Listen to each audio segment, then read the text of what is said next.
దేవుని నామానికి మహిమ కలుగును గాక. మాట్లాడకుండా పరిచర్య చేయాలి, మాట్లాడకుండా మీరు తీసుకోవాలి, మాట్లాడకుండా తాగాలి.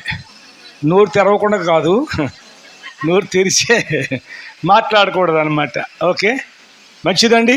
దేవుని నామానికి మహిమ కలుగును గాక. అర్థమవుతుందా మీకు? అర్థమైందా? ఇది దేవుడు, ఇది యెహోవా ఏర్పాటు చేసిన దినం. ఏమండి, ఇప్పటికి సగం భారం నాకు దిగింది ఈ ఈ ఈ పట్టణం మీద. ఎందుకంటే మనం చేయగలిగిన మనం చేసినప్పుడు, మన ఈ పట్టణంలో పాద ధూళి దులిపి వెళ్ళినప్పుడు దేవుడు తప్పకుండా ఈ పట్టణంలో ఆయన కార్యం చేస్తాడని నమ్ముతున్నాను. ఆమేన్, హల్లెలూయా. చివరిలో అందరం కలిసి చెయ్య పట్టుకుని ఈ పట్టణ రక్షణ కొరకు ప్రార్థన చేయవలసింది అయి ఉంది. మంచిది. ఈ విధంగా మీరందరూ సహకరించారు. నేను ఆర్డర్ వేసాను, ఆర్డర్కి అందరూ కూడా విధేయత చూపించారు. ఏమంటే విధేయత చూపించడం కాదు, నేను అన్నదానికంటే అది ఎక్స్ట్రా మీరు ఆ భారాన్ని పెంచుకుని ఆ విధంగా సహకరించారు. చాలా చాలా వందనాలు.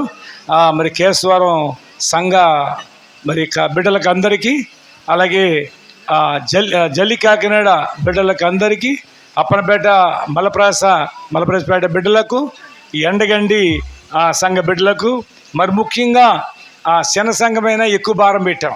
తాళపాలెం సంఘస్థులకు కూడా, ఎందుకంటే దగ్గరలో వాళ్ళే ఈ లోకల్ వాళ్ళే కనుక అన్నీ కూడా వారి మీద పెట్టాం. వారు కూడా చాలా బాధ్యత తీసుకుని అన్ని విషయాల్లో, ఈ స్థల విషయంలో మరి యేసు గారు మాకు తెలియదు కానీ వారితో కాంటాక్ట్ అయ్యి మమ్మల్ని పిలిచి వారికి మాకు ఒక సహవాసాన్ని ఏర్పాటు చేస్తారు. ఒక మాట చెప్పాలంటే మాకు ఈ యొక్క సభ ద్వారాగా ఒక మంచి మిత్రుడు, మంచి స్నేహితుడు దేవుడు మాకు ఇచ్చాడు. యేసు గారిని బట్టి ప్రత్యేకించి వందనాలు. యేసు గారిని బట్టి ఎక్కడున్నారు? ఒకసారి యేసు గారు కుటుంబం ఇలా రావాలి. యేసు గారు అందుబాటులో ఉంటే సిస్టర్ గారు పిల్లలు కూడా అందుబాటులో ఉంటే రావాలి. వారికి నిజంగా చాలా చాలా థ్యాంక్స్ చెప్తున్నాం, కృతజ్ఞతలు తెలియజేస్తున్నాం. దేవుడు మరి వారిని, వారి కుటుంబాన్ని మరింతగా దేవుడు దీవించులాగున, ఈ పట్టణంలో వారిని మరింతగా ఆశీర్వదించేలాగున మీరందరూ కూడా మీ సొంత ప్రార్థనలో జ్ఞాపకం చేసుకోనండి. మరి ఎన్ని రకాలుగా అంటే వారు అన్ని రకాలుగా వారు ఎంతో సహకరించి సంతోషించి అనేక రకాలుగా వారు సపోర్ట్ తెలియజేశారు. అలాగే వారు స్టేజ్ మీదకి రావాలని ప్రార్థన చేస్తామన్నమాట. అలాగే సిస్టర్ గారు వస్తే సిస్టర్ గారు కూడా స్టేజ్ మీద రావాలి, పిల్లలు ఉంటే పిల్లలు కూడా రావాలి. అంటే ఆ కుటుంబాన్ని మీకు చూపించాలని అందరం కలిసి వారి కొరకు మనం ప్రార్థన చేద్దాం.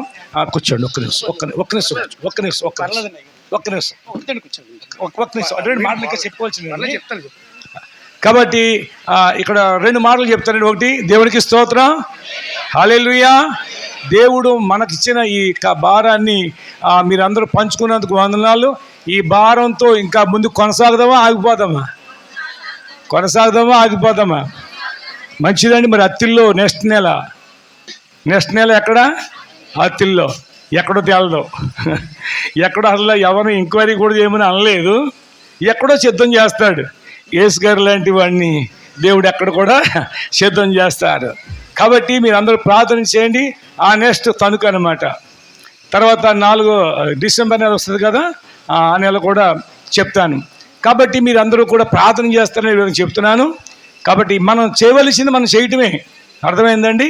చెప్పమన్నాడు, చెప్పేసి వెళ్ళిపోవటమే. దేవునికి స్తోత్రం కలుగునుగాక. దాని కొరకు ప్రార్థన చేయటమే. దేవుడు తప్పకుండా ఈరోజు ఇతనటి ఈ వాక్యము ఒక రోజు తప్పకుండా దేవుడు అద్భుతమైన రీతిలో ఫలభరితంగా దేవుడు నూరంతలుగా దేవుడు ఈ పట్టణాన్ని రక్షిస్తాడని నేను నమ్ముతున్నాను. Praise lord. అయితే మళ్ళీ వచ్చి నెల అంటున్నారు కదా, దానికి దీనికి మధ్యలో అది అక్కడ ఉంది చూడండి, బ్యానర్ ఉంది. ఏముంది అక్కడ? చదవండి అక్కడ. కాబట్టి యూత్, యవనస్తులు, మీ బిడ్డలందరైనటి 10 సంవత్సరాల కాడి నుంచి పైన ఉన్నటి యవనస్తులందరినీ కూడా ఇలాగే ఉదయం 9 గంటలకు వచ్చేయాలి. భోజనాలైనా ఏదైనా అన్నీ మేము చూసుకుంటాం. అవసరమైతే మీకు ఆటోలు కూడా పెడతాం పిల్లలకి. పిల్లలు కాబట్టి తీసుకురావడం జరుగుతుంది. ప్రతి యూత్కి ఒక పెద్దవారు కూడా ఒకళ్ళు ఉండొచ్చు. కాబట్టి ఈ రీతిగా స్త్రీలకు కూడా ప్రత్యేకమైనటి అదే సమయంలో స్త్రీలకు పెడుతున్నాం. ఇది స్త్రీలకే మంచి అవకాశం అన్నమాట అండి. కాబట్టి ఉదయం 9 గంటల నుంచి 4 గంటల దాకానే కాబట్టి స్త్రీలందరూ కూడా సహకరించండి, దాంట్లో పాలు పొందండి. చర్చిలోనేమో స్త్రీలు జరుగుతూ ఉంటుంది, గ్రౌండ్ ఉంది కాబట్టి మనకి గ్రౌండ్లోనేమో యూత్కి జరుగుతుంది. సుమారు ఒక 500 మందికి ఎస్టిమేషన్ వేస్తున్నాం. యూత్ అయితే, స్త్రీలైతే 200-300 మంది దానికి వస్తున్నట్లుగా మాకు అంచనా వచ్చింది. కాబట్టి ప్రార్థన చేయండి, తప్పకుండా మీరు పాలు పొందండి. ఎన్నో తారీఖు, ఏ నెల, ఏ సంవత్సరం? ఈ సంవత్సరమే కదా, ఇక్కడే ఉన్నారు. దేవునికి స్తోత్రం కలుగును గాక. మంచిదండి. మరి ఈ సమయంలో మరి ఇక మన మధ్యనుడి యొక్క కప్పుచెట్టి యేసు గారు, వారి సతీమణి గారు, యేసు గారు తల్లి గారు కూడా ఉన్నారు. నిజంగా చిన్నాన్న గారు, వాళ్ళ పిన్ని గారు కూడా ఉన్నారు. దేవునికి స్తోత్రం. చాలా చాలా సంతోషం అండి. వారందరూ కూడా వారి అబ్బాయి గారు. ఓకే ఓకే, చాలా చాలా వందనాలు. కాబట్టి వీళ్ళందరూ కూడా కుటుంబం అన్నమాట. కాబట్టి వారు కూడా ప్రభు నమ్ముకున్నారు, ప్రార్థన చేసుకుంటున్నారు, చక్కగా కుటుంబంతో ముందుకు సాగుతున్నారు. ఇంకా దేవుడు ఈ బిడ్డలను, ఈ కుటుంబాలని, వీరికి ఇచ్చిన పిల్లలని కూడా దేవుడు దీవించేలాగున, అంతేకాకుండా వారి కుటుంబాన్ని ఆశీర్వదించేలాగున, మరి ఈ స్థలం కూడా రాబోయే దినాల్లో ఎవరు ఇల్లు కట్టుకున్నా ఆ కుటుంబాలు దీవించబడిలాగున, ఈ స్థలమంతా కూడా దేవుడు ఆశీర్వదించేలాగున, ఈ స్వరం ఎంతలోకి వినిపించిన అందరికీ కూడా దేవుడు దీవెన కలగజేసేలాగున, పరిచయం మీ అందరికీ కూడా దేవుడు తగిన ప్రతిఫలాన్ని అనుగ్రహించేలాగున ఒకసారి దేవుని స్తోత్రం చెప్తాం. హల్లెలూయా, హల్లెలూయా, హల్లెలూయా. అందరూ లేచి నిలబడదామండి, అందరూ లేచి నిలబడదాం. ఓకే, మీరు ఇలా సెంటర్కి వచ్చి ఇలా వచ్చేయండి, సెంటర్కి వచ్చేయండి. అటు అలాగే ప్రార్థన చేద్దాం. మీరు ఇటు వచ్చేయండి, ఇలా వచ్చేయండి. అలాగే ఓకే, ప్రార్థన చేద్దాం. మీరందరూ చేతులు చాపండి. సహోదరుల కొరకు, యేసు గారి కొరకు ప్రార్థన చేద్దాం. ఒక్కసారి దేవుని స్తోత్రం చెప్దాం. హల్లెలూయా, హల్లెలూయా, హల్లెలూయా, హల్లెలూయా. స్తోత్రము దేవా, స్తోత్రము తండ్రి. మహాగణుడా, మహోన్నతుడా, సర్వోన్నతుడా, సర్వాధికారి, నీకు స్తోత్రములు దేవా. స్తుతులు, స్తోత్రాలు, కృతజ్ఞతలు స్వామి. ఇదిగో నాయన, యేసు గారిని బట్టి, వారి కుటుంబమును బట్టి, వారి సతీమమ్మని గారిని బట్టి, వారి బిడ్డలను బట్టి స్తోత్రం. వారి చిన్నని గారిని బట్టి, వారి పిన్ని గారిని బట్టి, వారి రక్త సంబంధులను బట్టి, వీరి బిడ్డల బట్టి ప్రార్థన చేస్తున్నానయ్యా. ఇదిగో ఈ సమయంలో స్టేజి మీద ఉన్న ప్రతి బిడ్డను దీవించండి, ఆశీర్వదించండి. నీ నామమునకే మహిమ తెచ్చుకోమని, సమస్త మహిమ, ఘనత, ప్రభావములు మీరే పొందుకోగలిగేలాగా కృపనివ్వండి. నీ బిడ్డ చేస్తున్న చిన్న వ్యాపారాన్ని దీవించు నాయన. వారి చేతి పనిని దీవించి, వారి కుటుంబాన్ని ఆశీర్వదించి, వారి బిడ్డలకు కూడా మంచి భవిష్యత్తునివ్వండి నాయన. వారు ఎన్నో కొంచెం ప్రభా కొన్ని ఇబ్బందులు ఉన్నారు, అవన్నిటిలో నిడిపించు నాయన. వారికి మేలు చేయి నాయన. ఈ రోజు ఈ యొక్క దినం వారి జీవితాల్లో, వారి కుటుంబాల్లో గొప్ప ఆశీర్వాదం తెచ్చినట్లుగా కృప దయచేయమని, దీవించమని, సమస్త మహిమ, ఘనత, ప్రభావములు మీరు పొందేలాగా కృప దయచేయమని యేసు నామములో ప్రార్థన చేస్తున్నాను తండ్రి. ఆమేన్, ఆమేన్, ఆమేన్. మంచిదండి. అందరికీ వందనాలండి.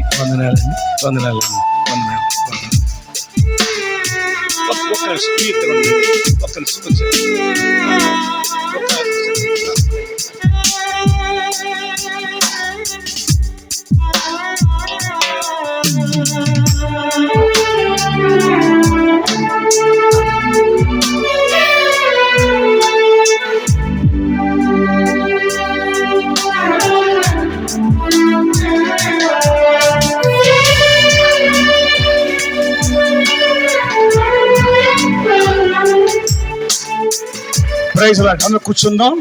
ప్రతి సాక్ష్యాన్ని మనతో పంచుకోవాలని నేను ప్రభు పేరిట యేసు గారికి ఆహ్వానిస్తున్నాను. ఈ సమయంలో వారు మనతో కొన్ని విషయాలు పంచుకుంటారు.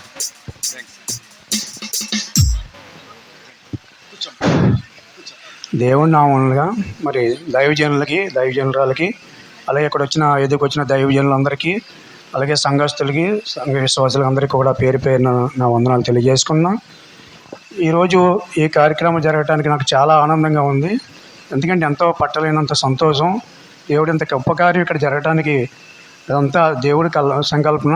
మరి నిన్న 3 రోజుల నుంచి భారీ వర్షాలు చెప్పాడు. అయినప్పుడు కూడా దేవుడు మరి ఎంతో రాత్రి ఇక్కడ 10 గంటలకు వచ్చాను. వచ్చాడు పాపము పనిచేసి బాబులందరూ ఇక్కడ సంఘస్థులు మరి పరిచయం చేసి బాబులందరూ కూడా ఎలా పడుకున్నారో, రూమ్లోకి రమ్మన్నా కూడా రాలేదు. అప్పుడు చాలా వర్షం వస్తుంది. అయినప్పుడు కూడా నాయన దేవుడు మరి ఇది నాకు అవమానం ముందు, ఎందుకంటే నా పేరు అందులో వేసారు. మరి నువ్వు ఏం చేస్తావు నాకు తెలియదు, కానీ వర్షం రాకుండా కాపాడని దేవుడిని ఎంతో మరి ప్రార్థన చేసుకోవడం జరిగింది. అలాగే దేవుడు మరి ఇప్పటి వరకు మన కార్యక్రమం అయ్యే వరకు కూడా మరి దేవుడు ఇంతవరకు వర్షం రాకుండా, వర్షం వచ్చేస్తానంటే దేవుడు ఆపాడు అలాగా. కానీ ఇది చాలా అద్భుతమైన కార్యం. ఈరోజు మరి దైవజనులు నాకు మామూలుగా తెలుసుకుని ఇప్పుడు పరిచయం లేదు. దైవజనులు వచ్చి ఇలాగా అడిగారు. అడగగానే సంఘ విశ్వాసులు కూడా వచ్చి అడగటంలో మీ ఇష్టం అయ్యారు, దేవుడి అది మీరు ఎలా వాడుకున్నా పర్వాలేదు అని చెప్పి చెప్పడం జరిగింది. ఇంకో విషయం ఏంటంటే, నేను ఇంతవరకు కొంచెం ఎక్కువగా ఆత్మీయంగా దేవుళ్ళు ఉండేవాడిని. ఇప్పుడు దేవుడు నన్ను ఈ గ్రామానికి ఒక ప్రెసిడెంట్గా, గ్రామ అధికారి కింద చేశాడు. ఎంతో మంచి గ్రామానికి మంచి పనులు చేసి ఈ ఊళ్ళో మంచి పేరు తెచ్చుకోవడానికి దేవుడే నాకు మంచి అవకాశం ఇచ్చాడు. చిన్న కుటుంబంలో పుట్టిన మరి ఇక్కడ ఒకప్పుడు జాన్ వెస్లీ గారు అని ఏసన్న గారి సంఘంలో జాన్ వెస్లీ గారు ఆయన ఇక్కడ సభలు పెడతాం జరిగింది. ఇదంతా మొత్తం ఇంచుమించు గణపార రోడ్డు దాకా జనం ఖాళీ లేదు. అప్పుడు సేవ ఆ రోజు ఏం జరిగిందంటే, ఈరోజు ఒకరోజు ముందు మా పాపకి ఆడపిల్ల పుట్టి చనిపోయింది. సభలు 10 రోజుల ముందుకే అనౌన్స్ చేశారు. 10 రోజుల నుంచి అన్నీ కట్టేశారు. ఈరోజు రేపు అనగా మా పాపకి మరి ఆడపిల్ల పుట్టి చనిపోవడం జరిగింది తణుకులో. మేము ఆ దుఃఖంలో ఉన్నాం. ఇక్కడేమో తెల్లారితేనేమో సభలో నేనే భోజనాలన్నీ 4,000 జనం దాకా వచ్చారు. ఆ భోజనాలన్నీ నాదే. ఏం చేయాలో అర్థం కావట్లేదు. అక్కడేమో పాప చనిపోయి ఉంది, తెల్లారితేనేమో ఇక్కడ భోజనాలు సభలో. ఏం చేయాలో అర్థం లేక నాకేమేమి అధిమతం అయిపోయి, సరే ఇంకా ఎట్టి పడితే ఆపకూడదు అంటే భారీ ఎత్తున ఆయన ప్రోగ్రాం ఇచ్చారని మా ఇంట్లోనే మేమెవరు చెప్పకుండా మేము ఇంట్లో పాపను తీసుకొచ్చి ఇంట్లో పెట్టుకుని బయట వంటలు చేసి భోజనాలు పెట్టడం జరిగింది. అది అంతా ఇప్పుడు చాలా బాధేసింది మాకు. సభలు ఆపకూడదని అలా చేయటం జరిగింది. కానీ అది ఎవరికి చెప్పలా. కనీసం సంఘ విశ్వాసులు కూడా చెప్పలేదు, ఎందుకంటే సభలు ఆపకూడదని అలా జరిగింది. తర్వాత సభలు అయిపోయినాయి. తర్వాత తెలిసి ఉండేప్పుడు కొంతమంది వచ్చి పలకరించారు. కానీ దేవుడు మళ్ళీ తర్వాత అదేంటి ఇంట్లో పిల్లపోయింది, సభలు పెడతామేంటి, భోజనాలు పెడతామేంటి అనుకున్నారు. కానీ అవన్నీ మనకంటే ఎక్కువ దేవుడు ఎక్కువ. బిడ్డల కంట, భార్య కంట, పిల్లల కంట, ఎవరికైనా అంటే దేవుడే ఎక్కువ మనకి. కానీ సభలు ఆపకూడదని అంతమంది సంఘాల నుంచి మరి చాలామంది వచ్చారు. ఎంత పట్టలేదు, జనం సరిపోలేదు, అలా అలా రోడ్ల ముంట పట్టింది. అయినప్పుడు కూడా మళ్ళీ సంవత్సరం తిరగకుండా మళ్ళీ దేవుడు మంచి బిడ్డనిచ్చాడు.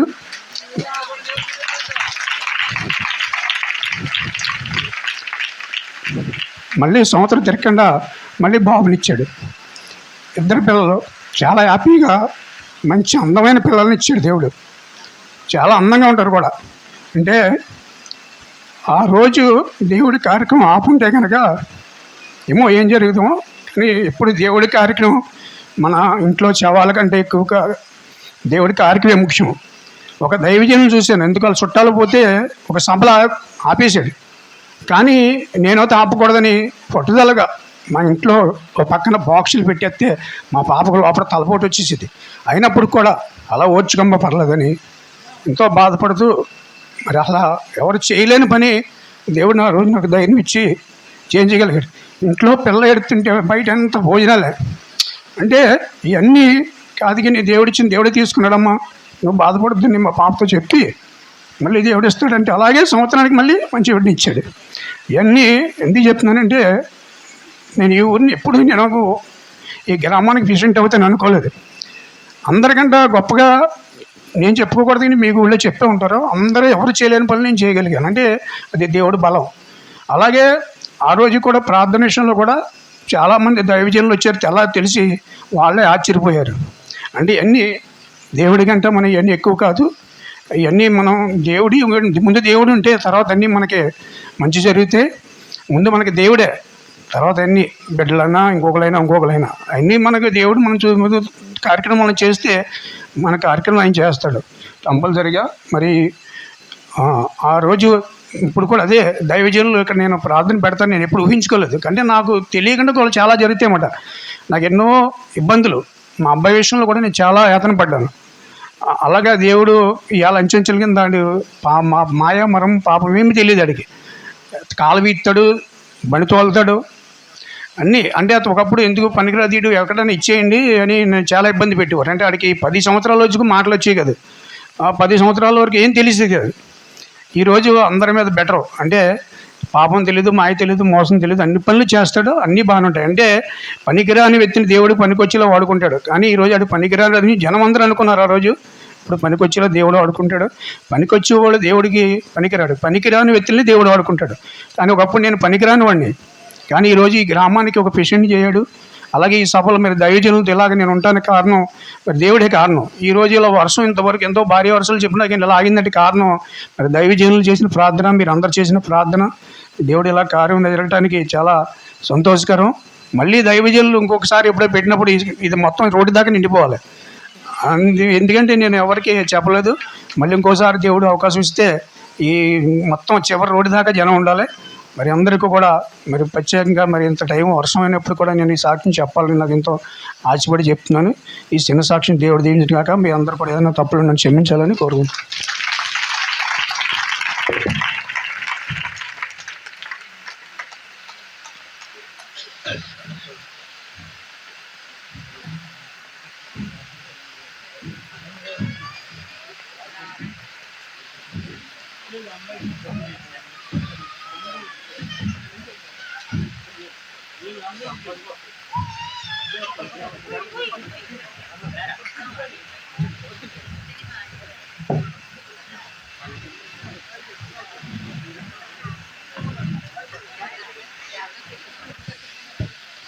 అద్భుతమైన సాక్ష్యం కదా.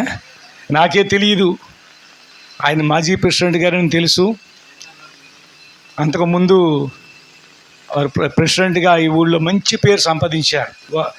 వారు చెప్పుకోవద్దు కానీ వారు చెప్పింది కొంచెమే, కానీ చాలా విన్నాను నేను. తర్వాత ఇక్కడికి వచ్చిన తర్వాత మన వాళ్ళు చెప్పారనమాట, చాలా మంచి వ్యక్తి అండి, మంచి కుటుంబం, కాబట్టి చాలా ఈ గ్రామ విషయంలో ప్రయాసపడ్డారు, చాలా పనులు జరిగించారని తర్వాత విన్నాను.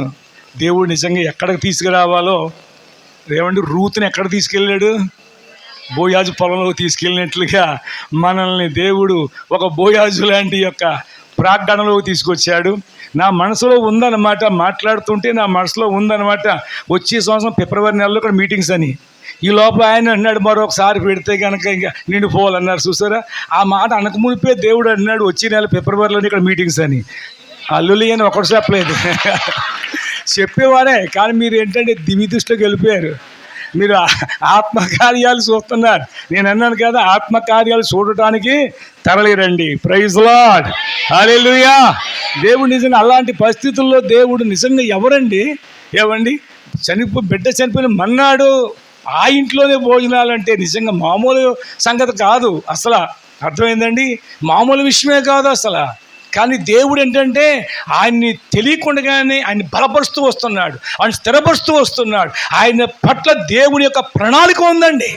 నేను అంటాను, ఈరోజు ఇక్కడ రావటానికి కొద్ది రోజుల ముందే ఈ ఊరు అనుకున్నాం, తర్వాత ఇక్కడ అనుకున్నాం, కానీ మనం పుట్టక మునుపు అనాది కాల ప్రణాళిక ఉందండి ఈ రోజు కొరకై. దేవునికి స్తోత్రం కలుగునుగాక. కాబట్టి మరి వారి కొరకు తప్పగా ప్రార్థన చేయండి. వారి బిడ్డ విషయంలో కూడా చాలా అద్భుతం. ఇంకా దేవుడు అద్భుతమైన రీతిలో ఈ కుటుంబం దీవించబడాలి, ఆశీర్వదించబడాలి. అలాగే దేవుని మహాకృప బట్టి మంచి సాక్షి మనం పొందుకున్నాం. దేవుని చిత్తం అయితే మరి కొన్ని స్థలాల్లో కూడా వారు మరి ఆహ్వానిస్తాం, వచ్చి సాక్ష్యం చెప్పాలి. ఎందుకంటే అవసరం. నేటి కాలంలో నిజమారు చెప్పినట్లుగా చిన్న శోధనోత్తుల్లోకే చర్చి మానేసేవాళ్ళం. చిన్న ఏమండి కాల్లో మేగ్గు ఏంటంటారా ముళ్ళు గుచ్చుకుంటే ఆ వారం ఆపేస్తాం. ఏదో చుట్టాలకో పట్టాలకో చుట్టోళ్ళకి ఏమండి ఏదని అనుకుంటే ఆదివారం మానేస్తాం. ఇదంతా నిజంగా ఇటువంటి పరిస్థితులు ఉన్న వారికి అందరికీ ఇది సవాలండి. మామూలు కాదు. మనం బైబిల్ చదువుతూ ఉంటాం, యెహో ఇచ్చాను, యెహో తీసుకొని పోయానని. మనం చదవటానికి చెప్పడానికి బాగానే ఉంటుంది, అనుభవించినప్పుడే ఉంటుందండి అసలు విశ్వాసం బయటపడుతుంది. అటువంటి యొక్క విశ్వాసాన్ని దేవుడు వారు బయటపడటానికి, ఎందుకో తెలుసా, దేవుని యొక్క సంకల్పంలో వారు ఉన్నారు కనుక ఈ రీతిగా అలాగా నిలబడకపోతే ఇక్కడ మనం ఈ రోజున ఇక్కడ జరగదండి. ఇదే దేవుడు అలాగ మనల్ని తీసుకొని ఇక్కడ తీసుకొచ్చాడు. ఏవండి, ఇదంతా దేవుని యొక్క సంకల్పం. దేవుడి నామానికి మహిమ కలుగును గాక. హల్లెలూయా, హల్లెలూయా, హల్లెలూయా. కాబట్టి మరి ఈ యొక్క సమయంలో నేనైతే ఏమనుకున్నాను తెలుసా, ఏవండి, వర్షం వచ్చినా ఏమొచ్చినా నేను ఏమని చెప్పాను, ఎక్కడ ఏ ఊళ్ళో చెప్పాను, మేము కవర్లు తెచ్చుకోమని, వేల్పూర్లోనా వాయిస్ మెసేజ్లు చెప్పాను, ఏల్పూర్ సంఘంలో కూడా చెప్పాను కదా. నేను ఒకటి చెప్పాను, వర్షం వచ్చినా, ఎందుకంటే బైబిల్ ఏముందంటే హెచ్చరిక కాలంలో ఏవండి, వారు నిలబడి శిశువులను ఎత్తుకుని, చంటి బిడ్డలను ఎత్తుకుని వారు ప్రార్థన చేస్తుంటే ఉదయం మొదలుకొని సాయంత్రం వరకు కూడా ఓరిన వర్షం వచ్చేస్తుంటే తడిసిపోతూ కన్నీళ్లు గారుతూ వారు ప్రార్థన చేశారండి. Praise the lord. అక్కడ గొప్ప జీవాన్ని దేవుడు రేకెత్తించాడు. వారిలో గొప్ప మార్పు, గొప్ప ఆత్మీయ చైతన్యాన్ని తీసుకొచ్చి అక్కడ వారిని బలపరిచినట్లుగా బైబిల్ చెప్తోంది. ఏమండి, ఎన్నోసార్లు తడిసిపోలేదా మనం? ఎన్నోసార్లు తడిసిపోలేదా? ప్రయాణంలో తడిసిపోలేదా? మన పనుల్లో తడిసిపోలేదా? కానీ ప్రభు కొరకు తడిసిపోతే ప్రభు బహుమతం ఉంటుందండి. హల్లెలూయా. అందుకని కారులో 300 కవర్లు తెచ్చానండి. ఇప్పుడు నా తెచ్చేసాడు కవర్తో, ఓ కవర్ తేవంటే ఇంకో కవర్ తెచ్చేసాడు మన మోసే గారు. బాబు, ఈ కవర్లు వర్షం వస్తే తడిసిపోతే పెట్టుకోవడానికి ఇది అని చెప్పేసి ఆల్రెడీ వాటి కోసం కొంచెం తణుకీలు మరీ తెచ్చాను నేను. ఎందుకో తెలుసా, మొత్తం తడిసిపోయి ఏం కాదు, ఇది ఒకటి తడకుండా చాలు. లేదా తుమ్ము వచ్చిందనుకో, దగ్గు వచ్చిందనుకో, పాతగాని పని చేశారని మీరు అనరు, కానీ మీ ఇంట్లో కూడా అనొచ్చు. అది కూడా ఉండకూడదని చెప్పేసి కవర్లు ఇలా చెవు కూడా తలుచుకునేలాగనమాట. ఇంకోసారి పని చేస్తాయి, మనకి వచ్చే నెలలో పని చేస్తాయి. దానికి సిద్ధపడాలి. క్రైస్తవుడు ఏంటంటే సావో రేవో అంతే, దేనికి భయపడకూడదండి, ముందుకు పోవాలంతే. ఎప్పుడన్నా ఈ లోకంలో పోతాం, కానీ ప్రభు కొరకు మనము వెళ్ళిపోతే ఇంకా మంచిది కదా. అవునండి, కనుక దేనికి భయపడకూడదు. దేవుడు మాట్లాడుతూ వచ్చాడు. మంచిదండి. ఈ యొక్క ఆత్మీయ స్వస్థత మహాసభ, ప్రైజ్ ది లార్డ్, హల్లెలూయా, దీనికి అధ్యక్షుడు ఎవరు? పరిశుద్ధాత్మ దేవుడే. అందుకని ఆవిడ పేరు రాయలేదు దాంట్లో. ఎవరి పేరు అడ్రస్ కోసం మన ఏసఐ గారి పేరు మాత్రమే రాశాం, ఎవరి పేరు రాయలేదు, ఫోన్ నెంబర్ కూడా రాయలేదు దాంట్లో. ఎందుకనంటే దేవుడికి మహిమ కలగాలి. దేవుడు తలంచాడు, దేవుడు ఇది ఏర్పాటు చేశాడు, దేవుడు దీన్ని కొనసాగిస్తున్నాడు. దీనికి అధ్యక్షుడు పరిశుద్ధాత్మ దేవుడే. లేదా మేమైతే అనుకోలేదు, ఎప్పుడు అనుకోలేదు అసలు. ఎందుకంటే పేపర్లో మహా చావుకులు ఉన్నారు, గొప్ప వారికి వచ్చి సభలాడతారు. మళ్ళీ మనం ఎందుకులే, చక్కగా సువార్త ఉంటుంది అనుకున్నా. కానీ ఎందుకో మన అవసరం ఉందని, మన ప్రార్థన అవసరం ఉందని, ఈ పట్టణం కొరకు తప్పకుండా కన్నీరు కార్చవలసిన అవసరం ఉందని దేవుడు బయలుపరిచిన కానించి నాకు నెమ్మది లేదు. ఇప్పుడు 2 భాగాలు కొంచెం నేను దించుకున్నాను. దేవునికి స్తోత్రం కలుగును గాక. ఇంకో భాగం ఉంది, అదేంటి అంటే మీరు అందరూ క్షేమంగా ఇంటికి వెళ్ళిపోయేదాకా, ఇంటికి వెళ్ళిపోయారని రేపు పొద్దున్న వాయిస్ మెసేజ్ చెప్పేదాకా ఏ వార్తలు రాకుండగా దేవునికి స్తోత్రం. ఏమంటే క్షేమంగా వెళ్ళారు, మీ కుటుంబాలు మేలుగా ఉన్నాయి, ఆశ్చర్యకరంగా ఉన్నాయి. రేపటి మందిరంలో కూడా గొప్ప ఉద్యమాన్ని మీ ద్వారా మరి నేను చూడగలగాలి. ఆ రీతిగా ఇంకొక విషయం అంటే, రేపు మరి నారాయణ గారి యొక్క గృహ ప్రతిష్ఠ కార్యక్రమం 3ంటికి, రేపు మధ్యాహ్నం ఆరాధన అయిపోతాయి అన్ని చోట్ల. 3 గంటలకి గృహ ప్రతిష్ఠ ఆరాధన జరుగుతుంది. తర్వాత 4 గంటల నుండి సువార్త దండయాత్ర కేశవరంలో. అర్థమైందండి? వర్షం వచ్చినా పర్వాలేదు, కవర్లు అలాగే ఉంటాయి నా దగ్గర, అడగండి ఇస్తాను. కాబట్టి సువార్తే. రాత్రికి సువార్త సభ 6 గంటల కాడి నుంచి 8 గంటల వరకు సభ, 8 గంటలకు క్లోజ్. అర్థమైందండి? కాబట్టి ఈ రీతిగా మరి జరగబోతోంది. మీరు అందరూ కూడా ప్రార్థన చేయండి. హల్లెలూయా, హల్లెలూయా. మంచిది ప్రియులారా. ఎందుకు ఇది నాకు అలా ప్రేరేపించాడని ఆలోచన చేసినప్పుడు, నేటి కాలంలో దేవుడికి అవమానం కలిగే పరిస్థితులు చూసినప్పుడు చాలా బాధ కలుగుతుంది. ఎందుకంటే మీకు దేవుడు నమ్ముకుంటే నీకు అది వచ్చేద్ది, ఇది వచ్చేద్ది, అది కలిగిపోద్ది, ఇది కలిగిపోద్ది, మీ రోగాలు పోతే ఇలాగ అంటున్నారు. కానీ కాదండి. ఏవండి అవన్నీ కూడా ఏవండి వాక్య ప్రకారమైనటి ప్రకటనలు కావు. వాక్య ప్రకారం ఏంటి అంటే నీ పాపం అనే ఏవండి ఆత్మీయమైన స్వస్థత నీకు కలిగితే ఆటోమేటిక్గా అన్నీ అయిపోతాయండి. Praise lord. ఎందుకంటే మనుషుడు ఏవండి ఆ పాపము నుండి బయటకు రావట్లేదు. ఎందుకంటే పాపానికి ఏవండి మరి పాపం ద్వారా వచ్చే ఆ భయంకరమైన పరిస్థితి మనం గమనిస్తే ఇందాక కొద్ది మాటలు చెప్పి ఆపాను, 4 మాటలు చెప్పేసి నేను చివరికి వచ్చేస్తాను. అందరూ టీలు తాగారమ్మా? అందరూ తాగారా? నాకు అవ్వలేదు, నేను తాగను కనుక. Praise lord. మంచిది కనుక మరి అడగాలి కదా. అడిగారా? మంచినీళ్ళు కూడా ఎత్తలేదండి నాకు. నేను క్యాన్ తెచ్చాను నిన్న, ఇక్కడ దండయాత్ర చేత ఇక్కడ పెట్టాను. అమ్మ అందరికీ మంచినీళ్ళు ఇవ్వమ్మ అన్నాను. నాకు ఆరిపోతుంది కంఠం. నాకు ఇస్తారా అని చూస్తే అందరికి ఇచ్చేసి అక్కడ ఎట్టేసింది. ఆవిడ పుష్పమ్మ గారు ఇక్కడ ఉన్నారా? అమ్మ అందరికి ఇచ్చో, నాకు లేదమ్మని. మీరు తాగరని తాగను, ఇంకా చచ్చిపోతాను అంతే మీకోసం. Praise lord. అమ్మ తాగుతానమ్మ, నోరు ఆరిపోతాడు. అప్పుడు గ్లాస్ తెచ్చిన ఒట్లో పోసింది. Praise lord. మీరందరూ మంచివాళ్ళు అమ్మ, మీరందరూ మా బిడ్డలని ఆ స్వతంత్రంగా చెప్తున్నాను. మంచిది ఇవ్వకూడదని కాదు, నేను ఎక్కువ ఏది తినను తాగను కనుకే కొంచెం మీరు ఆ విధంగా చేస్తారు. మంచిదండి. మంచినీళ్ళు తాగుతాను, ఏలుపుని తెచ్చిన నీళ్ళు. మంచిదండి. మరి ఈ సమయంలో పరిశుద్ధ గ్రంథులు ఎక్కడి దాకా వచ్చాము ఇందాక అంటే నయమానికి ఈ అమ్మాయి సాక్ష్యం చెప్పింది. అయ్యగారు ఇదిగో, అమ్మగారు మన అయ్యగారు ఇదిగో ఎక్కడికి వెళ్తే సొమ్మురోనులోకి వెళితే అక్కడ బాగుపడతాడు అమ్మగారు. ఏమ్మా, అక్కడ దేవుని సేవకుడు ఉన్నాడు. అక్కడ ఆ దేవుని సేవకుడు ప్రార్థన చేస్తాడు, మన అయ్యగారు బాగుపడిపోతారు. ఏంటి? కుష్ఠరోగమైనా ఏ రోగమైనా బాగుపడతాడండి. అమ్మగారు నమ్మండి అంటే చిన్నపిల్ల కానీ ఆమె మాటలో ఏదో విశ్వాసం కనిపిస్తుంది, ఆమె మాటలో నమ్మకత్వం కనిపిస్తుంది, ఆమె మాటలో యథార్థత కనిపిస్తుంది. అవును ప్రియమైన బిడ్డలారా, మీరు సువార్త చేసినప్పుడు మీ మాటలో యథార్థత కనిపించాలి, మీ మాటలో నమ్మకత్వం కనిపించాలి, మీ మాటలో విశ్వాసం కనిపించాలి. ఏదో కళ్ళబొల్లిగా అన్నట్లు కాదు, ఏదో ఆశించి కాదు. అవునండి, వారి మేలు కోరి మనం చెప్పగలిగితే తప్పకుండా వాళ్ళు విశ్వసిస్తారు. విశ్వసించింది. అయ్యగారు ఎప్పుడు వస్తారని చూసింది.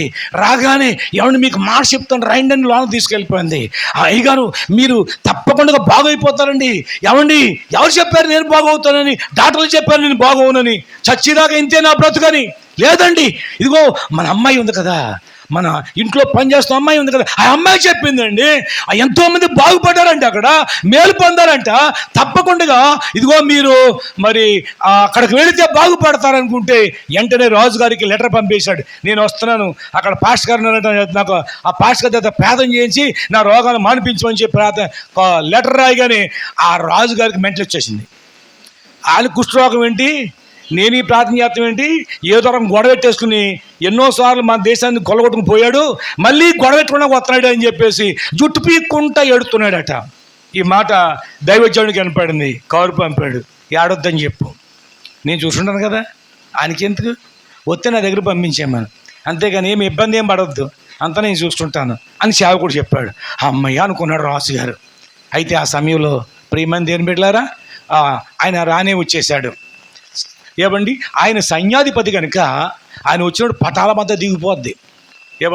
పటాలమంతా రథాలు, గుర్రాలతో, గొప్ప సైన్యంతో, మరి ఆయన కూడా ఎంతో గొప్ప సెక్యూరిటీతో వచ్చేసాడండి.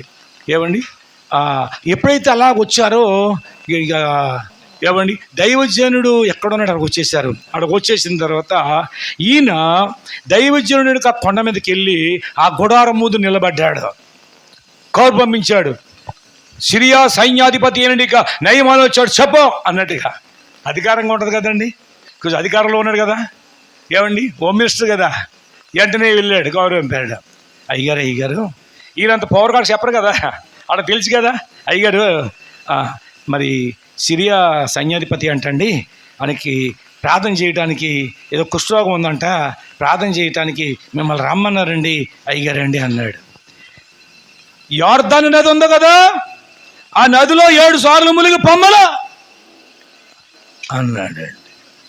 మన హోంమంత్రి గారు ఏం చేస్తారు, చర్చి ముందు వచ్చాడు అనుకోండి, హోంమంత్రి గారు నిలబడ్డారు అనుకోండి, అయ్యగారు ఒరే పాటలు ఆపండిరా, వాద్యాలు ఆపండిరా, ఓ వాక్యం చెప్పుకుందాం, రోజు చెప్పుకుందాం, ఆపండి, అయ్యగారు రాయండి, దేవుడు వచ్చేట్టు ఉందండి. దేవుడికి తర్వాత ఇస్తాం, ఏవండి మనుషులకి ముందు చేస్తాం. అర్థమైందండి? కాబట్టి పిల్లలు ఇక్కడ అంటున్నాడు, అసలు బయటికి రాలేదు, చూడటానికి రాలేదు. యోర్దాను నదులు 7 సార్లు మునిగి పొమ్మని అన్నాడు. ఆ మాట చెప్పేశాడండి. యోర్దాను నదులు 7 సార్లు పో అన్నట్టుగా. ఏమండి మాట్లాడటం కూడా కొంచెం తెలియాలండి. ఏమండి ఎలా పడితే అలా మాట్లాడకూడదు. అక్కడ అలా చెప్పారు అనుకోండి, అప్పుడు వచ్చిన తర్వాత ఏమండి అయ్యగారు కొంచెం అక్కడంటే 7 సార్లు స్నానం చేసి వెళ్ళండి అని చెప్పాలి కదా, అవును కదా ఏమండి, అంతేనా? అలా చెప్పాలి. కాదు అలా చెప్పగానే ఈ కోపం అంటే మామూలు కోపం కాదు, అందులో మంచి పవర్ మీద ఉన్నాడు, మంచి సాయం వచ్చాడు, మంచి బలం మీద ఉన్నాడు. ఏమండి అంటేనే కూడా మా దేశంలో అరాబా నదులు, పరస్పర నదులు లేవా? ఈ యోర్దాను నది కంటే శ్రేష్టమైనవి కావా? ఈ నదులు లేక ఇక్కడికి వచ్చానా? అసలు ఏం చేయాలి? నేను ఎవరిని అసలు? నేను వచ్చి ఇక్కడ నించుంటే ఆయన వచ్చేసి నాకు రోగం ఎక్కడుందో అక్కడ చేయి పెట్టేసి ఇలా పామేసి, కుష్ఠరోగం పట్టుకుని ఇలా పామేసేసి మాయమైపోగాక తుష్ తుష్ తుష్ అనాలి కదా. అంటే అన్యులు కదా, అదే నేను వేసిపోయిన నమ్మకం ముందు ఏదో బెరికిందనుకోండి, మంత్రం ఏమని వాడిని ఎంక తిరగమని వాడు ఆయన తుష్ తుష్ తుష్ అని వాడు. ఏం తుషో తెలియదు, తగ్గిందని వాడు, లేదా మళ్ళీ తుష్ తుష్ అంటాడు, లేనిపోయింది. ఏంటంటే తగ్గలేదంటే మళ్ళీ అక్కడే ఉంచేస్తాడు, లేనిపోయింది.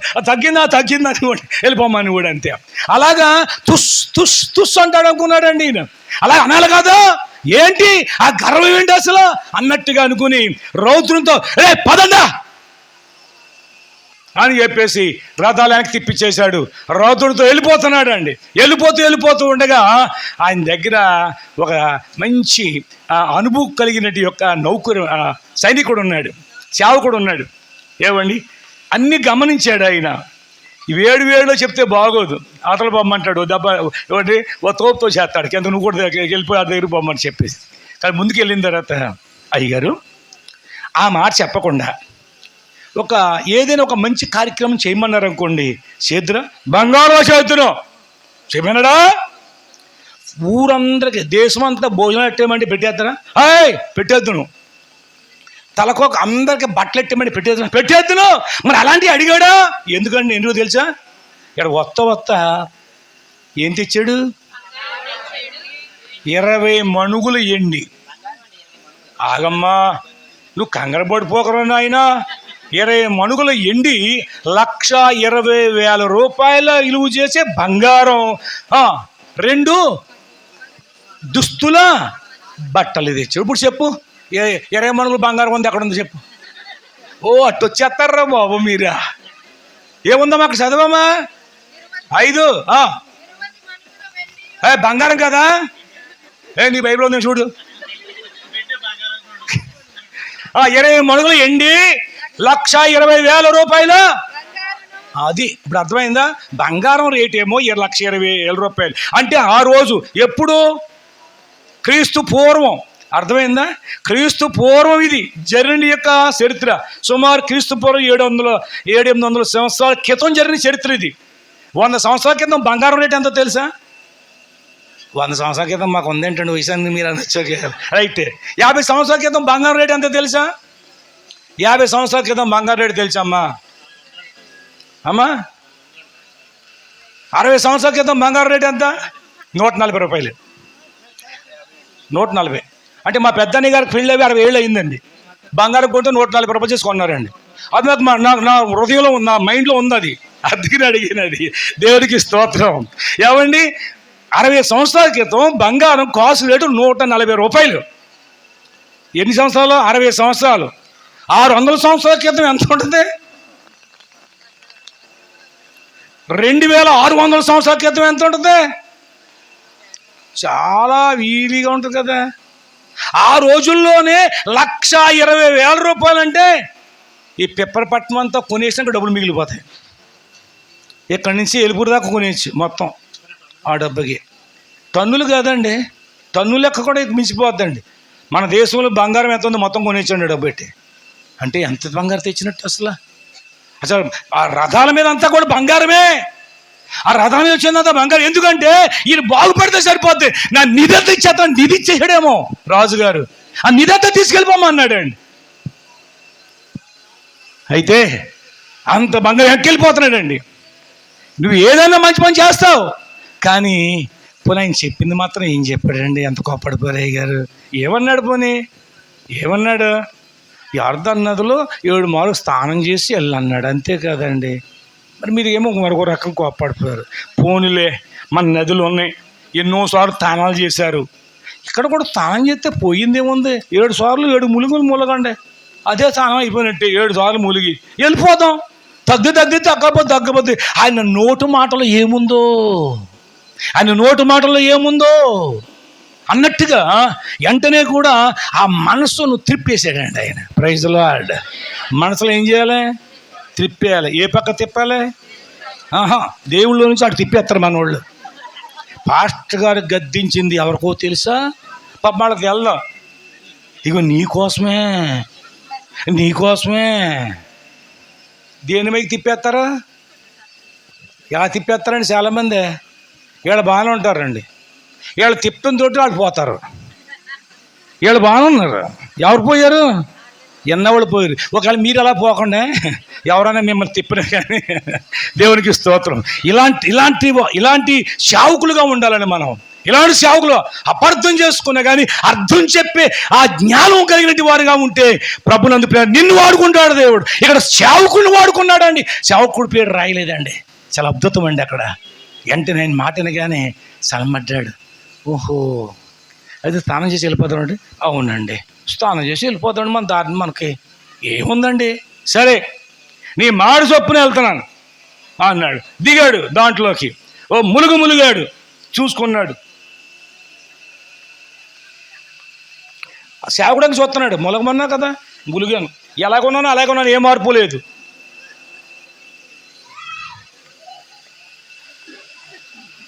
ఆరోసారి ములిగి చూశాడు. ముఖం ఎర్రగొచ్చేసింది. ఏంది అంటే కొంచెం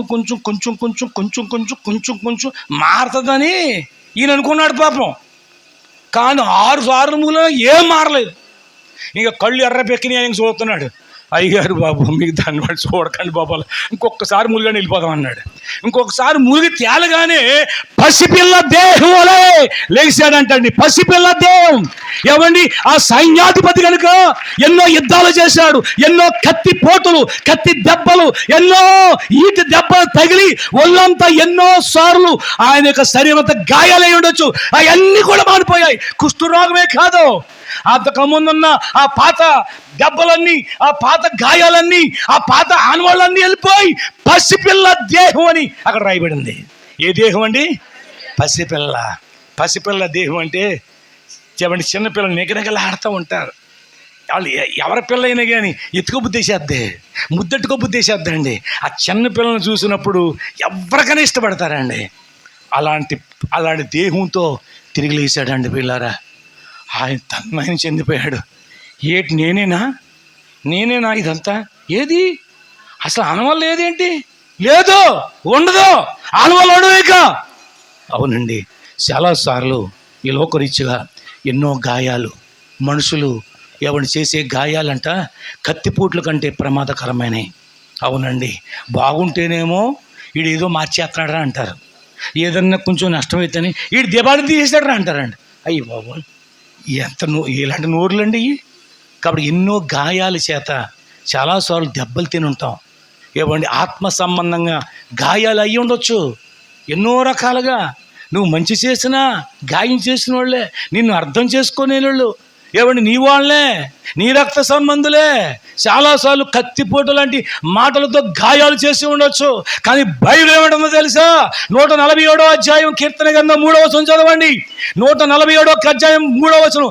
గుండె చెదరిన వారిని బాగు చేయువాడు ఆయనే. ఎవరిని బాగు చేస్తాడండి? అవును ప్రియమైన దేవుని బిడ్డను గమనించండి. గుండె చెదిరి ఉంటే, ఒకవేళ నువ్వు కలవరతలతో ఉంటే, నువ్వు టెన్షన్లతో ఉంటే, నీవు ఆందోళనతో ఉంటే, నువ్వేం భయపడవద్దు, ఆయన బాగు చేస్తాడు. నీ ఆత్మ సంబంధమైన గుండె చెదిరి ఉన్నావేమో, భయపడకు. ఈ సాయం వేళ దేవుడు నిన్ను బాగు చేయబోతున్నాడు, నిన్ను బలపరచబోతున్నాడు, అవన్నీ కూడా తొలగించబోతున్నాడు, ఆ గాయాలన్నీ మాన్పించబోతున్నాడు. ఆయనలో నువ్వు ఆనందించే ఈ మంచి రోజు దేవునికి ఇచ్చాడు. అవునండి, ఆ గాయాలన్నీ తొలగించిపోతాయి, అవన్నీ కూడా తీసివేస్తాడు. నీలో గొప్ప ఆనందాన్ని నింపబోతున్నాడు. ఆయన సన్నిధికి వచ్చావు, ఆ సన్నిధిలో నీకు సంపూర్ణ సంతోషము కలదని ఇంతవరకు కూడా మనం ఇంటూ వచ్చాం పిల్లారా. అయితే ఎప్పుడైతే స్వస్థత వచ్చేసిందో, ఆరోగ్యం వచ్చేసిందో, వెంటనే కూడా గొంతేసుకుంటూ ఒరే పాస్టర్ గారి దగ్గర పానువురా, రథాలన్నీ పాలువండి, ఈ బంగారం అంతా అక్కడ గొమ్మరి చేద్దారనుకున్నాడండి, ఈ డబ్బు అక్కడ ఇచ్చేసి వెళ్ళిపోతారనుకున్నాడండి. ప్రియ దేని బిడ్డలారా, లేక ఈ వస్త్రాలు ఇచ్చేసి వెళ్ళిపోతారనుకున్నాడండి, వెండంతా అక్కడ ఇచ్చేస్తారనుకున్నాడండి. వచ్చారు, అయ్యా మీరు చెప్పినట్లు ములుగనయ్యా, బాగుపడిపోయినయ్యా, కొంచెం మేము కానుక తెచ్చానయ్యా, తీసుకోండి అయ్యా. వదా, నేను ఎవరి యందున్నానో, నా పక్షం ఎవరున్నారో నీకు తెలుసా? ఆయన రాజులకు రాజు, ప్రభువులకు ప్రభు, ఓ సృష్టికర్త అయిన సర్వాధికారం కలిగినటువంటి వాడు. ఆకాశము నాది, భూమి నాది, ఏ కొండల మీద పశువులన్నీ కూడా నాయే అన్నాడు. ఆయన బిడ్డను నేను, అవన్నీ నాయే. ఎందుకు? పడవా చావు అంటే అదే అండి, చావుకుడు అంటే అదే అండి. కోతకానికి కాతకానికి కను దేవుళ్ళు ఆడుతూ ఉంటాం పిల్లారా. కానీ దేవుడే నిన్ను దీవించాలి, దేవుడే నిన్ను ఆశీర్వదిస్తాడు. మనుషులు సహాయం లెక్కలు కడతారు, కానీ దేవుడు సహాయం లెక్క కట్టాడు, కుమ్మరిస్తాడు. ఆయన నీతో కాదు, నీ బిడబిడలకి కూడా, తరతరాలకి కూడా ఇంకా సరిపోటగా ఇంకా మిగిలిపోద్దండి. ప్రైజ్ లార్డ్, హల్లెలూయా. నగొద్దు తీసివా అన్నాడండి. అర్థమైపోయింది, అమ్మో ఈయనేమి తీసుకోడు, అంతే రథం ఎక్కేసి అయ్యగారు ఇల్లు వస్తామండి. కానీ చిన్న మనవి ఏంటి అంటే, ఈ లోకమంతటిలో ఇదిగో ఈ దేవుడు తప్ప మరి ఏ దేవుడు లేడని నేను తెలుసుకున్నాను, నేను ఎరిగి ఉన్నాను. కనుక మీ దేశం నుంచి కొంచెం మట్టి ఇస్తారా? నా బంగారం మీరు వద్దన్నారు, కొంచెం మట్టి మాత్రం ఇవ్వండి. అమ్మాట చదువమ్మా, దాగట్టు పైన. ఓకే, పైన నేను చదివింది అది కాదు.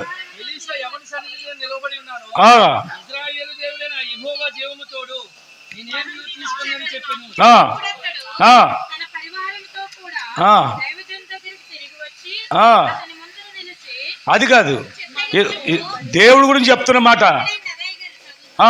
చదువు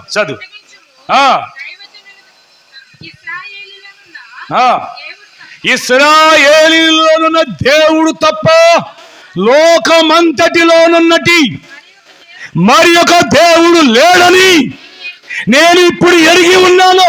ఎందుకంటే ఈ లోకంలో ఉన్నటి అన్ని దేశాలు తిరిగాను, అన్ని నదుల్లో ములిగాను, అన్ని ప్రాంతాలకు వెళ్ళాను. ఎక్కడ ఏ ఒక్క దగ్గర కూడా నేను బాగుపడలేదు, నన్ను బాగు చేసే బలిక ఎవరు కూడా కనిపించలేదు, ఇశ్రాయేలు దేవుడు తప్ప. అర్థమైపోయింది దానికి, ఈ దేవుడు తప్ప మరొక దేవుడు బాగు చేయడు. నువ్వు బాగుపడాలంటే యేసు ప్రభువే, నేను బాగు చేసేవాడు యేసు ప్రభు మాత్రమే. నువ్వు బాగుపడాలంటే ఆయన మాత్రమే. ఆయన బాగు చేసేవాడు, ఆయన బాగు చేస్తాడు, ఆయన నీకు మేలు చేస్తాడు ఆయన. అవునండి, పరిశుద్ధ గ్రంథంలో ఒక్కొక్క మాట జ్ఞాపకం చదవండి. రాజుల 2వ గ్రంథం 20వ అధ్యాయం 5వ వచనంలో ఉన్నది ఒక మాట చూస్తే, రాజుల 2వ గ్రంథం 20వ అధ్యాయం 5వ వచనం చూస్తే, నీవు తిరిగి అధిపతి అయిన హిజ్కియాకు పోయి అతనితో ఇలా చెప్పు, నీ పితరుడైన యెహోవా ఏమి సెలవిస్తున్నాడంటే, నీవు కన్నీళ్లు చూశాను, నువ్వు కన్నీళ్లు చూశాను, నీ ప్రార్థన నేను విన్నాను. ఎవరిని? ఈరోజు ఇందాక విన్నాం పాస్టర్ గారు చెప్పినప్పుడు, ఈయన ఎలాంటి వాడు తెలుసా? నీ కన్నీరుని చూసేవాడు ఆయన, నీ దుఃఖం చూసేవాడు, నీ బాధను చూసేవాడు అండి. దిక్కులేని సమయంలో, కృంగిన సమయంలో, అవునండి, మన కన్నీటిని తుడిచేవాడు అండి ఆయన. నాకు ఎవరున్నారు, ఎవరు లేరు అన్నట్టుగా చాలామంది ఆత్మహత్యలు చేసుకుంటారు. అవసరం లేదండి, నువ్వు ఆత్మహత్య చేసుకోవాల్సిన అవసరం లేదండి. కన్నీరుని చూస్తాడు, నీ కన్నీరుని చూసి నీ కన్నీరు తుడుస్తాడండి. కన్నీరు తుడుసు దేవుడు, నీ కన్నీరుని చూస్తాడు. నీ ప్రార్థన నేను అంగీకరించాను, నేను నిన్ను బాగు చేస్తాను. ఇది దేవుడు చెప్పే మాట అంతే. నువ్వు ఆయన దగ్గరికి వస్తే, నువ్వు ఆయనకు ప్రార్థన చేయగలిగితే, నువ్వు ఆయన మీద ఆధారపడితే ఆయన బాగు చేస్తానంటున్నాడు ఆయన. నువ్వు బాగుపడాలంటే నమ్ముకో, లేదంటే నీ ఇష్టం. అవునండి, మేము బాగుపడాలనుకుని నమ్ముకున్నాం, బాగు చేశాడు ఆయన. మా ఆత్మీయ జీవితాన్ని బాగు చేశాడు. మా పాపం నుండి, మా శాపం నుండి ఆయన విమోచింపజేసి, విడిపించి, రక్షించి, తన బిడ్డగా, తన సొత్తుగా, తన రాజ్య వారసులుగా దేవుడు మమ్మలను ఏమండి అవకాశం ఇచ్చాడు. అట్టి కృపను గ్రహించాడు, ఆయన బిడ్డలుగా అంగీకరించాడు ఆయన. అంతకంటే ఏం కావాలండి? ఆయనకి బిడ్డలంగా, నా బిడ్డలని ఆయన అంగీకరించాడు. ప్రియ దేని బిడ్డలారా, అయితే ఈయన అంటున్నాడు, అయ్యా ఈ దేవుడు తప్ప మరో దేవుడు లేడయ్యా. కాతే నా డబ్బు నువ్వు తీసుకోకపోతే అప్పులే, నా వెండి నువ్వు తీసుకోకపోతే అప్పులే, నా బట్టలు తీసుకోకపోతే అప్పులే. కాకపోతే మీ దేశం నుంచి కదా కొంచెం మట్టి కావాలయ్యా. ఎందుకంటే నా రాజుగారు వెళ్ళి మొక్కుకుంటాడు. ఆ మొక్కునప్పుడు అక్కడికి వెళ్తే నేను అపిత్రం అయిపోతాను.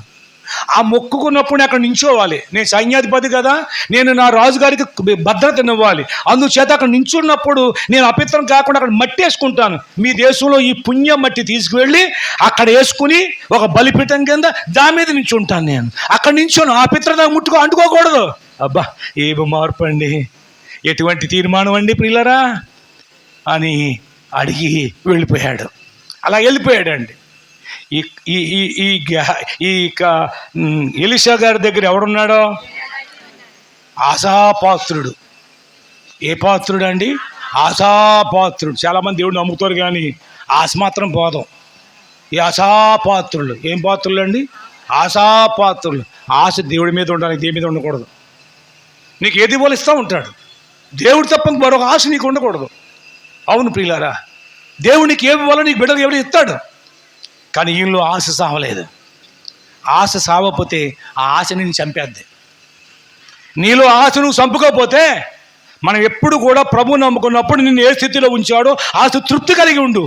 ఆయన కావాలంటే ఇచ్చిస్తాడు, గనులతో పాటు కూర్చొని పెడతాడు. అంతేగాని నీవు సొంత ప్రాణాలకు వేసుకోకూడదు పిల్లారా. కాబట్టి ఇతడు మాత్రం ఏమనుకుంటున్నాడు తెలుసా? ఏమనుకుంటున్నాడా? ఆగమ్మ, ఏమనుకుంటున్నాడు అడుగుతాను. మరి ఏమనుకుంటున్నాడా? మా గురువుగారికి అక్కల పోతే ఏదో ఆ మాత్రం తీసుకుని ఆ మాత్రం నా మొక్కను కొట్టేచ్చు కదా. ఈడు మొక్కను కొట్టేయాలన్నమాట. అంత తీసుకుని ఈడు మొక్కను కొట్టాలి ఏమండి అని ఈడు అనుకుంటున్నాడు. సరే, ఆయన వెళ్ళిపోయిన తర్వాత ఈయన లోనికి పోయి ప్రార్థన చేసుకుంటున్నాడు ఎలీషా. అంటే ప్రభువు స్తుతిస్తూ ఉండొచ్చు. అక్కడ ఈయన మాట అక్కడ పలకగా అక్కడ ఏమైంది అంటే కార్యం జరిగించాడు దేవుడు. కార్యం జరిగించినోడు దేవుడు, మాట ఇచ్చినోడు ఈయన మాటను రూఢీపరిచాడు. మీ మాట అవునంటే అవును, కాదంటే కాదు అని ఉండాలని ఎందుకంటున్నాడు అంటే అందుకునే నీ మాట రూఢీ చేస్తాడు ఆయన. నువ్వు ఏదైతే పలుకుతావో, ఏదైతే బంధిస్తావో భూమి మీద బంధించబడుతుంది. ఏదైతే విడిచిపెడతావో అది విడవబడుతుందండి. అందుచేతనే మనం మాట్లాడేటప్పుడు ఏది మధ్య మాట్లాడకూడదు. ఇతరులను కించపరిచి మాట్లాడకూడదు, ఇతరులను క్షమించినట్టుగా మాట్లాడకూడదు. నువ్వు ఏదైనా మాట్లాడితే ఇనువారికి మేలు కలిగినట్లుగా మాట్లాడాలి. ఇనువారికి ఏం కలగాలి? మేలు కలగాలి. ఏమండి అయ్యగారు మీరు ఒక మాట చెప్పారు, అది నాకు చాలా మేలైంది అని చెప్పగలగాలి.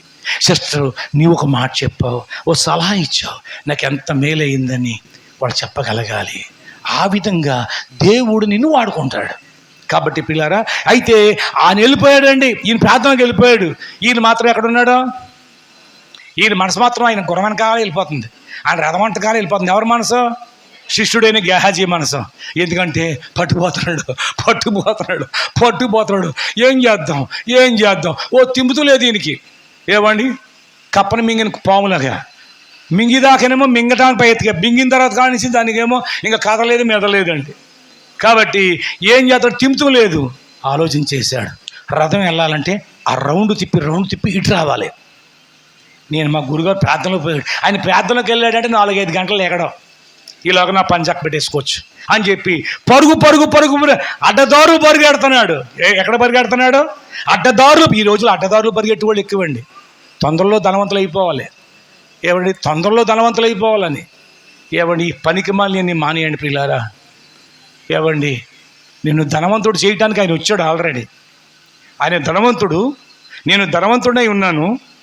మిమ్మల్ని ధనవంతులు చేయటానికి మీ దారిద్ర్యాన్ని తీసి మీ దారిద్ర్యాన్ని నేను వేసుకుని నా ఐశ్వర్యాన్ని మీకు ఇవ్వడానికి వచ్చాను అన్నాడు. ఆయన ఇస్తాడు. ఆయన ఇచ్చేదాకా ఆగండి. ఈ లోపల అడ్డదారులు దొక్కారంటే ఏమండి, మీ పీకూరైపోతాయి. అంతే, మీ పీకూరైపోతాయి. అటువంటి పరిస్థితుల మధ్యలో ఉన్నాం. ఎక్కడ చూసినా మోసం. ఆశ పెడతాడు. ఏమండి, మనల్ని ఉచ్చులో దించేస్తాడు. జాగ్రత్త. ప్రభువే నిన్ను ఆశీర్వదించాలి, ప్రభువే నన్ను ఆశీర్వదించాలి, ప్రభువే నాకు ఇవ్వాలి. ప్రభు ఇస్తాడు. ఇస్తాడండి. ఇచ్చిదాకా ఆగాలి మనం. అది ఉడికిదాకా ఉంటుందంట కండి, ఆర్చిదాకా ఉండరంట. ఉడుకుతూ ఆల్చిపోద్దా, ఆరుతూ ఆల్చిపోద్దా? ఉడుతూ ఆల్చిపోద్ది. ఉంటాం. ఆర్చిన తర్వాత ఇంకా పెట్టమంటే చెయ్య మూతి కాలిపోద్ది. అది అన్నంలాగా ఉండదు, లేకపోతే మజ్జిగ వేసుకున్నట్టుగా ఉండదు. ఆ గెంజిలాగా ఉంటుంది కదా, అలాగ అయిపోద్ది. అంటే ఏమైతే పేస్ట్ అయిపోద్ది అనమాట. మన ముఖం పేస్ట్ అయిపోద్ది తొందర పెడితే. అర్థమైందా? కాబట్టి ఈయన పరుగులు అంకించుకున్నాడు. పరిగెడుతుంటే మొత్తం రథం వెనక్కి వెళ్ళిపోయాడండి. మొత్తం రథాన్ని అందిపించేసుకున్నాడు. ఆ రథంలో ఉన్నాడు. ఈ సేవకుడు అన్నాడు, అయ్యగారు మన వెనకాల అక్కడ అయ్యగారు ఉన్నారు కదా, అక్కడ చూస్తే వాళ్ళు శిష్యుడు గారు పరిగెట్టుకొస్తున్నాడండి. చూతులోకి ఒరే అపరాధం అన్నాడు. అంటే స్వస్థత వచ్చేసింది కదా, చాలా ఆనందంలో ఉన్నాడు. ఈయన చాలా ఆనందంలో ఉన్నాడు. ఎప్పుడు మా దేశం వెళ్ళిపోదును, ఎప్పుడు మా రాజుగారితో చెప్పేదును, ఎప్పుడు ఈయన చేసిన కార్యాలు చేద్దును, నా భార్య అనేది చూసినప్పుడు ఎంత ఏడ్చిందో, ఇంతవరకు కూడా ఎంత ఆనందిస్తుందో అని చెప్పేసి అనుకుంటున్నాడు. ఈ లోపల ఈయన ఇంకా వస్తున్నాడు. ఒక రథం ఆపేరని చెప్పి ఈయన పరిగెట్టాడు. ఏనాయన ఎందుకు అంటే, ఏమి లేదండి అయ్యగారు, ఏమీ లేదు.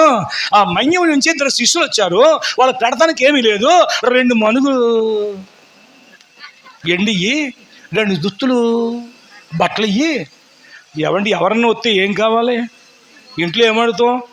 అమ్మ ఇంట్లో కూర ఉందా, రైస్ ఉందా అని అడుగుతాం. బంగారం ఉందా, బట్టలు అని అడుగుతామండి. వచ్చిన వాళ్ళకి ఏం కావాలి? మనీ దూరం నుంచి వచ్చారు, వాళ్ళు ఆకలితో వచ్చారు. టిప్పులో భోజనము, తాగటాము, మజ్జిగో ఏదో ఒకటి ఇవ్వాలి కదా. ఏమండి ఈ అడుగుతాం చూడండి. 2 వచ్చారు, మా గురుగారు పంపారు నీ దగ్గరికి, కాబట్టి మీ దగ్గర ఏదన్నా 2 మణుగులు అంటే అయ్యా బాబు 4 మణుగులు తీసుకో.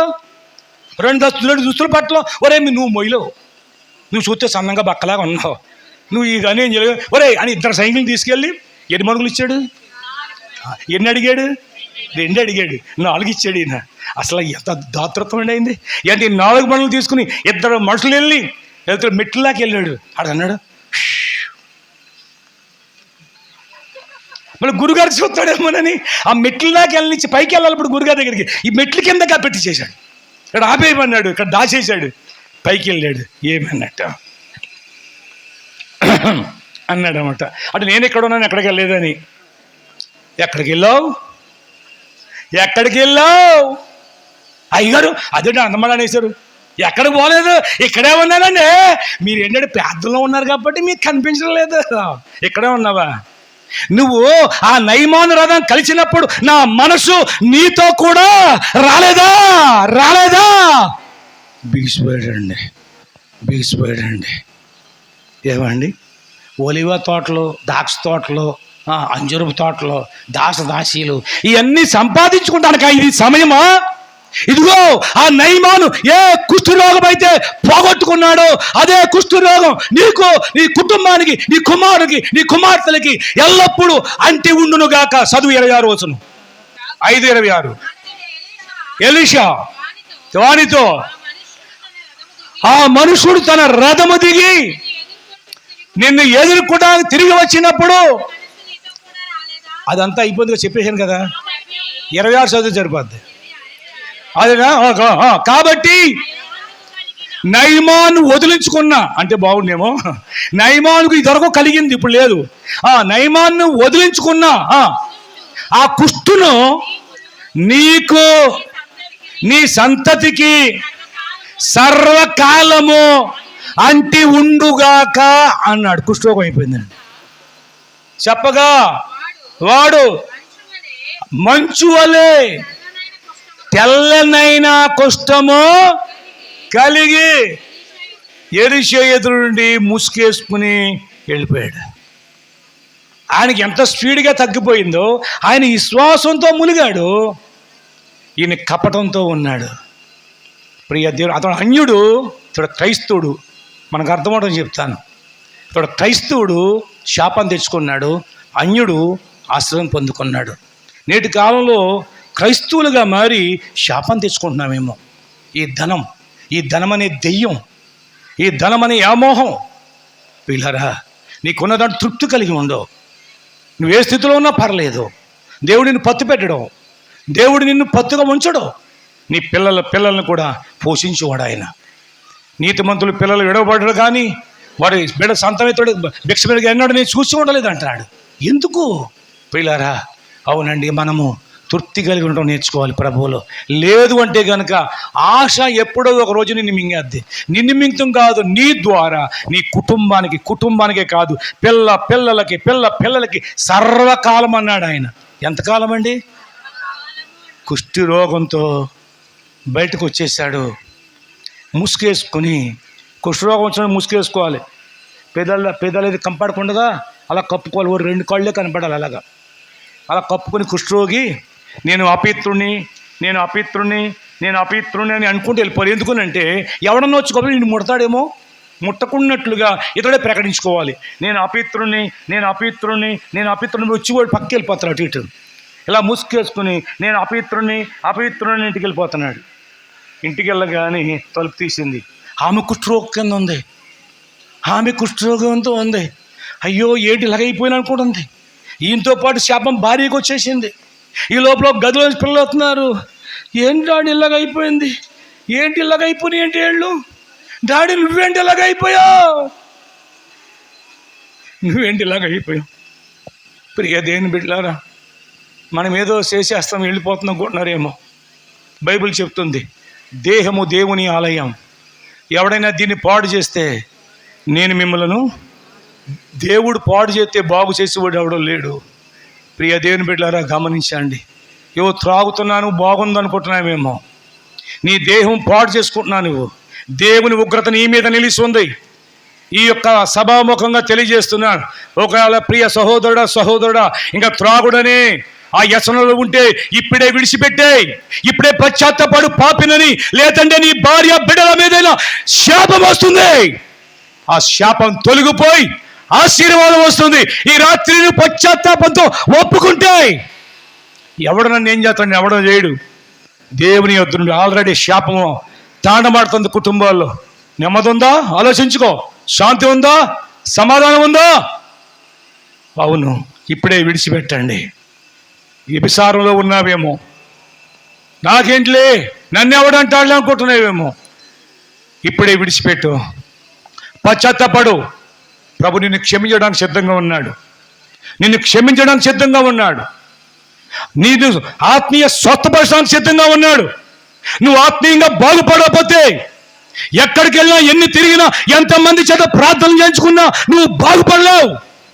ఎందుకంటే ఆత్మీయమైన రోగము నిన్ను శాపగ్రస్తుడిగా చేసేసింది. ఆ మీటింగ్కి వెళ్ళినా, ఈ మీటింగ్కి వెళ్ళినా, ఎన్ని వారాలు వెళ్ళినా, 7 అయినా 14 అయినా 21 అయినా, ఎన్ని వారాలు వెళ్ళినా ఏంటి ఈ బ్రతుకు మాట్లాడుకుంటున్నావా? నీవు ఆత్మీయంగా రోగంతో ఉన్నావు. అవునండి, నీవు విడిచిపెట్టు. ఈ రాత్రి, ఈ సాయంకాలం మందు దేవుని వాక్యం నీతో మాట్లాడుతుంది. ప్రియ దేవుని బిడ్డలారా, ఆత్మీయమైన స్వస్థత నువ్వు ఒప్పుకుంటే నిన్ను స్వస్థపరిచేస్తాడు. ఇప్పుడే గొప్ప నెమ్మదితో నువ్వు ఇంటికి వెళ్తావు. నీ ఇంటికి వెళ్ళగానే ఇంటిలో ఉన్నట్టు వారు గొప్ప సమాధానంతో నీకు ఎదురొస్తారు. అది కావాలా? నీ మూలముగా శాపగ్రస్తంగా నీ కుటుంబం, నీ బిడ్డలు ఉండాలా? అలా శాపకర్తంగా ఉంటూ మన కుటుంబంలో నెమ్మది లేకుండా చేసుకుంటున్నాం, సమాధానం లేకుండా చేసుకుంటున్నాం. అంతేకాదు ఆవు చేలో మెత్తే దూడ గట్టుల మీదను సామెత ఉంది కదా. మనము ఏమండి లెక్కసరిగా తాగితే లెక్కలేనంత తాగుతున్నాడు మనకు పుట్టిన వాళ్ళు. కాబట్టి వాక్యం చెప్తుంది ఇది ముమ్మాటికి కూడా పాపం, శాపం. కాబట్టి ఇప్పుడే ఇంతవరకు తెలుసో తెలియకో అయిపోయింది. ఇప్పుడు విడిచిపెడితే నేను ప్రార్థన చేస్తాను. ఇప్పుడే నిన్ను ఆత్మీయంగా స్వస్థపరిచి నీ కుటుంబాన్ని ఆశీర్వదించబోతున్నాడు. నీ కుటుంబం ఆశీర్వదించబడాలంటే, నీ కుటుంబం దీవించబడాలంటే ఇప్పుడే ఎటువంటి యశలో నీ ఉన్నప్పటికీ కూడా, ఎటువంటి యొక్క పాప బంధకంలో ఉన్నప్పటికీ, ఆత్మీయ రోగంతో ఉన్నప్పటికీ కూడా ఇప్పుడే ఒప్పుకో. ఇదిగోనండి ఆశించాడు బంగారం, డబ్బు తీసుకుంటా అంటే డబ్బు ఇలువ చేసే కొంత ఏవండి ఎండు తీసుకున్నాడు, వస్త్రాలు తీసుకున్నాడు. ఆ వస్త్రాలు ఆయన తొడుక్కోలేదు, కప్పెట్టినగాడ ఉన్నాయి. అయ్యి వెండి ఆయన అనుభవించలేదు, ఏమీ పలబరుచుకోలేదు, కప్పెట్టినగాడ ఉంది. కానీ ఈయన బ్రతుకంతా బుగ్గుబాలు అయిపోయింది, నాశనం అయిపోయింది.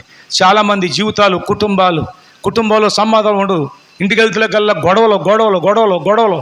ఎందుకో తెలుసా? శాపం కుటుంబంలో తాండవాడుతుంది. ఏమండి మనం ఒకవేళ మీసాల మేలేసుకుని నాకేమో అనుకోవచ్చు ఒకవేళ, కానీ నీ కుటుంబంకి ఆశీర్వాదం లేదు. నీ కుటుంబానికి ఆశీర్వాదం ఇవ్వాలని దేవుడు ఇదిగో ఈ పట్టణంలో ఉన్న ప్రజలకు, ఇదిగో వచ్చినటువంటి వారికి దేవుడు ఆశీర్వించబోతున్నాడు. స్వస్థత కలగజేయబోతున్నాడు. శరీర స్వస్థత దానికి అది వచ్చేద్ది. ఆత్మీయ స్వస్థత వస్తే నీ పాపములు క్షమించబడి ఉన్నవని చెప్పగానే నీ పరుపు ఎత్తుకుని వెళ్ళిపోమన్నాడు అండి. వెంటనే బాగైపోయాడు, స్వస్థత వచ్చేసింది. ఆ పరుపు మీద పడుకున్నట్టు ఆ పక్షవాతం గలవాడు పరుపు తీసుకుని భుజం మీద వేసుకుని నిబ్బరంగా సంతోషంతో అందరి ముందు నడుచుకుంటూ వెళ్ళిపోయాడండి. వచ్చినప్పుడు దారి ఇవ్వలేదు, ఎవరు వెళ్ళేటప్పుడు దారి ఇచ్చేశారు. ఈ అద్భుత కార్యం చూసి, ఈ ఆశ్చర్య కార్యం చూసి వాళ్ళందరి మధ్యలో అద్భుతమైన కార్యం చేశాడు. ఆవిడ నీ జీవితంలో అనేకుల మధ్యలో అద్భుతం కార్యం చేయబోతున్నాడు. కనుక ఇప్పుడే మరి ఇది మిక్కిలి అనుకూలమైన సమయం, రక్షణ దినం. మీ హృదయం తెరవండి, యేసుని మీ హృదయంలో చేర్చుకోండి, మారు మనసు పొందండి. పరలోక రాజ్యం సమీపించి ఉంది. ప్రతి ఒక్కరిని ప్రేమిస్తున్నాడు. నిన్ను ప్రేమించి సభలు ఏర్పాటు చేశాడు.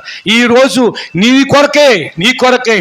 కాబట్టి నువ్వు ఏ స్థితిలో ఉన్నప్పటికీ, నీకు ఎంతమంది ప్రార్థన చేసినా కాదు, నీ అంతటా నీవు నీలో ఉన్న లోపాన్ని సరిచేసుకొని సరిదిద్దుకొని పశ్చాత్తాపడి ఆ ప్రభు దగ్గర నీ ఒప్పుకోగలిగితే నీ జీవితం ఈ రోజు నుంచి ధన్యకరంగా, ఆశీర్వాదకరంగా. ఇప్పుడు నయమాన్ ఏ విధంగా సంతోషంతో వెళుతున్నాడో, నువ్వు నీ ఇంటికి సంతోషంగా వెళ్ళాలనుకుంటే ఆయన వదిలించుకుని వెళ్ళాడు, ఈయన అంటించుకు వెళ్ళాడు. వదిలించుకున్నవాడు ఒక ఆయన, అంటించుకున్నవాడు ఒక ఆయన. అంటించుకున్నవాడు ఎవడో? క్రైస్తవుడు. వదిలించుకున్నవాడు ఎవడో? అన్యుడు. చూసారండి, ఇప్పుడు ఎవరు ధన్యులు? అంటించుకున్నాడు, వదిలించుకున్నవాడా? అది ఒకవేళ ఇంకా నీలో రహస్యంగా ఉండొచ్చు, ఒకవేళ ఎవరికి తెలియకపోవచ్చు, కానీ ప్రభు తెలుసు కదా. ప్రభు తెలుసు, హృదయ రహస్యాలు ఎరిగిన వాడు. కాబట్టి ఇప్పుడే పశ్చాత్తాపడదాం. అటువంటి వారు ఎవరున్నప్పటికీ కూడా ఒప్పుకోండి ప్రభు దగ్గర. ఎవరికి చెప్పక్కర్లేదు, ఒప్పుకోండి, సరిచేసుకోండి, పూర్తిగా ఆ మారు మనసు పొందండి. ఇంకా రేపు నుంచి దేవుని సన్నిధికి వెళ్ళండి. మరి ఈ ఊళ్ళో ఉంటే ఈ ఊళ్ళోనే, ఏ ఊళ్ళో ఉంటే ఆ ఊళ్ళోనే. ఎక్కడికి వెళ్ళకపోతే ఇదిగో మీకు దగ్గరలో ఉన్నట్టు ఇక్కడ తాళపాలెంలో ఏమండి ఆ రామాలయం ఉంది. రామాలయం ముందే దేవాలయం ఉంది, చర్చి. కాబట్టి అడ్రస్ బాగుంది కదా, అది రామాలయం దేవాలయం. నేను అదే చెప్తాను. చర్చి ఎక్కడండి అంటారు, రామాలయం ముందు దేవాలయం ఎదురు రామాలయం. నిజంగా ఆ ఊరోళ్ళు కూడా మాకు చాలా మంచివాళ్ళు. ఏమండి మాకు ఎప్పుడు సపోర్ట్ చేస్తూ ఉంటారు, ఎప్పుడు ఏ విధమైన గొడవ పెట్టరండి. కాబట్టి ఎక్కడికి వెళ్ళకపోతే, ఏ చర్చికి వెళ్ళినా మా దగ్గర రావద్దండి. మీరు చర్చికి మీరు వెళ్ళాలి, అర్థమైందా? ఎక్కడికైనా వెళ్ళాలంటే వెళ్ళిపోండి. వాళ్ళు ఎక్కడికి వెళ్ళట్లేదండి, మేము వస్తామంటే కేశవరం ఆ ఏరియా అయితే అక్కడ, మా అప్పనపాడు ఏరియా అయితే అక్కడ, జల్లికాకినాడు ఏరియా అయితే అక్కడ, ఎవడు ఎండగండి ఏరియా అయితే అక్కడ, వేల్పూర్ చుట్టుపక్కల ఏరియా అయితే అక్కడ. ఎక్కడికైనా మీరు రావచ్చు, మీకోసం ప్రార్థన చేస్తాం. ఇంకేదైనా అవసరతలు ఉంటే కనుక మీరు ఒక శిల్పిచ్చి ఇవ్వచ్చు, లేదా అక్కడ చెప్తే రాసుకుంటారు. మరి తర్వాత ప్రార్థన చేద్దాం. ఇప్పుడు మరి ఈ సమయంలో మీ అందరి కొరకు ప్రార్థన చేద్దాను. అందరూ తల్ల వంచండి, ప్రార్థన చేసుకుందాం. ప్రతి ఒక్కరు తల్ల వంచండి, ప్రార్థన చేసుకుని ఇంకా చివరిగా ప్రార్థనతో మనం ముగించుకుందాం. ఒక్కసారి ఆ విధంగా ఉండండి. ఒక పాట పాడుతూ ఒకసారి అందరూ లేచి నిలబడి. చాలా చెప్పింది కదా, గుదిబండలా ఉంటాయి కాళ్ళు. మేము చాలాసార్లు నించున్నాం, మీరు కూడా నించుంటే బాగుంటుంది. Okay okay.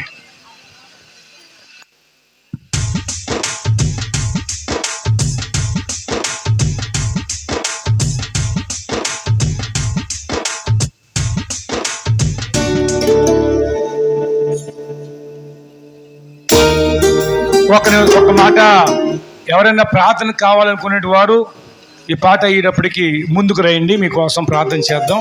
మీరు బైబిల్ పెట్టుకుని కొంచెం ఎవరైనా వస్తే మీరు వెనక్కి వెళ్తామా? ఓకే. కొత్తగా వచ్చినట్టు వారు, పాత వాళ్ళు ఎవరు రావద్దు, రేపు చేస్తారు ప్రార్థన. పాత వాళ్ళు ఎవరు రావద్దు, కొత్తగా వచ్చినటువంటి ఎవరు ఉంటే ప్రార్థన కాదు. మేలు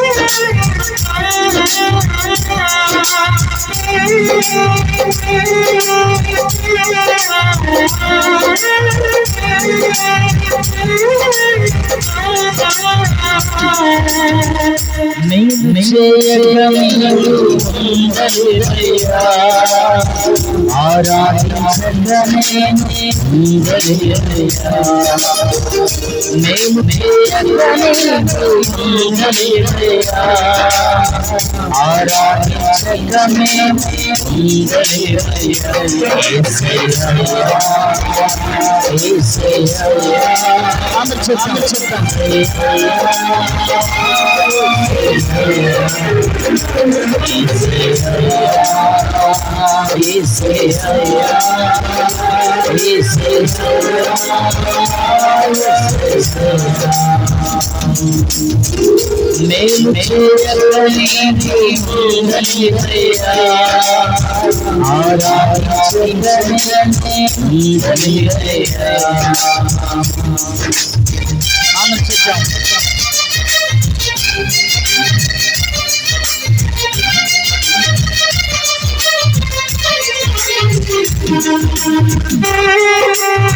ఆయన నమ్ముకున్నాం, ఆయన మీదే ఆధారపడతాం.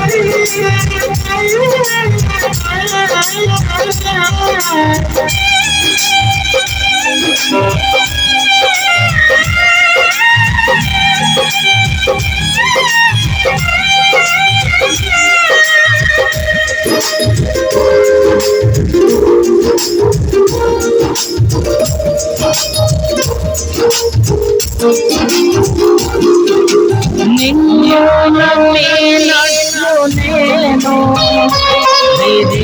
బలిని నమ్మాలేదయ్యా. నీకు నాకు మధ్య దూరము తొలగించలేక